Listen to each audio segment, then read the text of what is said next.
they had selected could not be Roseau, but neither of them confirmed this. There was one more chance the pilots had to notice their mistake immediately. As soon as Captain Tafuri pressed the execute button on the flight management computer, the plane began a sweeping left-hand turn towards Romeo. Neither pilot noticed that the plane had begun this turn.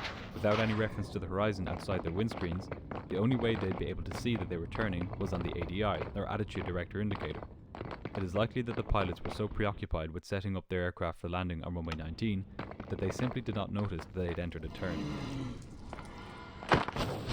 The pilots were now about to get hopelessly disorientated. By ordering the plane to fly directly to the Romeo waypoint, they had removed all reference to Tallua, Roseau and Cali from the navigation displays. They had also pointed themselves over 90 degrees to the left of where they thought they were headed. The pitch black night obscured the towering mountains around them, and on their navigation display was nothing but blackness and a single magenta line stretching out over 100 miles. About a minute after the turn started, when the plane was heading east, the first officer lifted his head from the checklist and said, Where are we? We're going out to... Realizing that they had lost track of where they were, the captain responded, Let's go right to Tallua first of all, okay? Yeah, where are we headed? Responded Williams. The captain said, Let's go right to Tallua, not realizing that Tallua was in fact now to his left. Neither he nor the first officer had noticed that the plane was now flying east, not south. In their rush to set up an approach to runway 19, the crew didn't realize that they had already passed Tallua. They thought they were north of Tallua, and that they had done a slight turn to the left, which a right-hand turn back to Tallua would rectify. When Tafuri entered Tallua into the flight management computer, this time he did check the navigation display. However, he didn't understand what it showed him. It showed that Tallua was to the left of the aircraft. Tafuri was expecting to see it in front of him, as he had still assumed that they were far further up north of the valley than they really were, and they were heading south down it, and that Tallua was still ahead of them. In his mind, this dashed line was nonsensical. It appeared to be taking them into the mountains to the west on their right. In reality, it indeed led directly back to Tallua.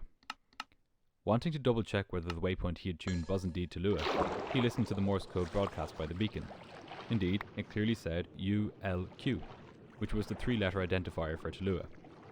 Okay, I'm getting it, He said, listening out for ULQ.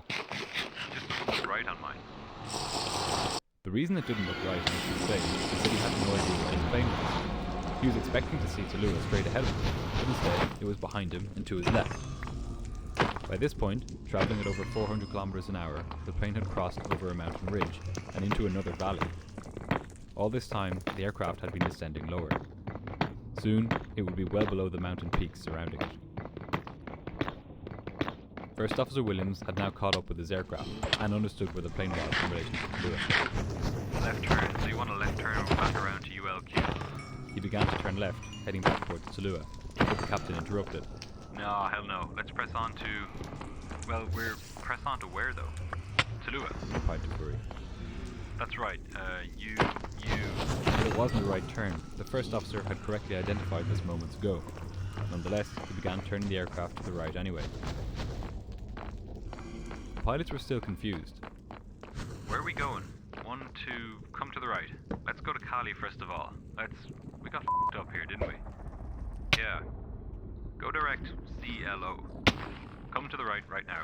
Come to the right now. The crew were hopelessly lost. They were still descending at 2,700 feet per minute, with their engines on idle and the speed brakes fully extended. Despite the confusion over where they were while in the middle of a mountainous area, they were still committed to getting down quickly so that they could make an approach to runway 19. Their decision to ignore Tallua and go straight to Roseau was in direct contradiction with the training they had received from American Airlines, which told them that in South America it was extremely dangerous to deviate from the published standard arrival routes. The crew had no idea that while they were trying to fix their location, they had crossed over into a parallel valley. A mountain range now lay between them and the airport. They tuned their navigation radios to the Cali beacon, CLO, and began heading for the airport. Captain Tafuri then contacted air traffic control. An American 38 miles north of Cali, and you want us to go to Tallua and then do the Roseau to the runway, right? Runway 19? This seemed strange to the controller. 2 minutes earlier, the pilots had told him they were 38 miles from Cali. How were they still 38 miles away? The answer, of course, was that the pilots had turned away from the airport since their first position report, and had only now turned back towards it. The controller's English was not good enough for him to be able to express this concern, however, so he simply said, "You can land runway 19er. You can use runway 19er. What is your altitude and the DME from Cali?" "Okay, we're 37 DME at 10,000 feet." "Roger, report 5,000 and final to 11, runway 19er." The captain turned to the first officer and said that they were heading in the right direction. But this was only slightly true. They were heading towards Cali, but not from the north, as they should have been. Wanting to get them back on course, and heading directly south towards Cali, the pilots turned to the right. They agreed to forget about Tulua and to head directly to Roseau, which was on the extended centre line of runway 19. Meanwhile, the controller was becoming increasingly concerned about the crew's strange transmissions. He called them again. 965 altitude. 965, 9,000 feet. Wanting to get a sense of whether they were too low given their distance, the controller said, "Roger, distance now?" In the cockpit, the ground proximity warning sensor detected the rapidly rising mountainside beneath the plane and warned the pilots. "Oh shit." First Officer Williams immediately disconnected the autopilot, shoved the throttles to maximum power, and pulled the plane into a sudden climb. This was a violent maneuver. Everyone on board the plane was pushed into their seats as the engines roared and the plane started shuddering. "Pull up, baby," shouted Tafuri. First Officer Williams was keeping the plane on a knife edge. He was climbing as fast as he could, keeping the aircraft just above stall speed.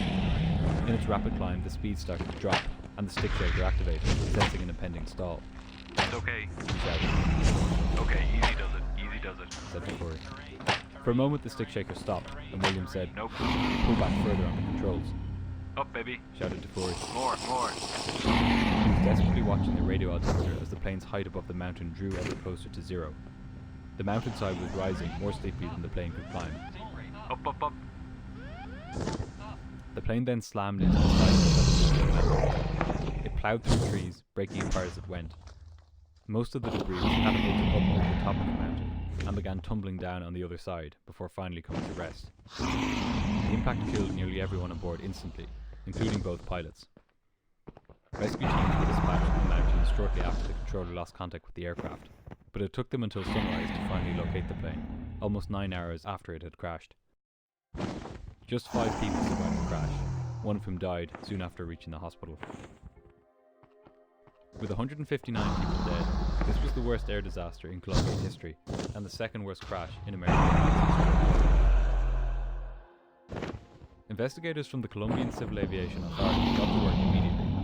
The question they were faced with was how modern passenger aircraft, operated by one of the best airlines, and in this case, one of that airline's best crews, end up so far off the correct approach course. They received their answer pretty much in its entirety and covered from the crash.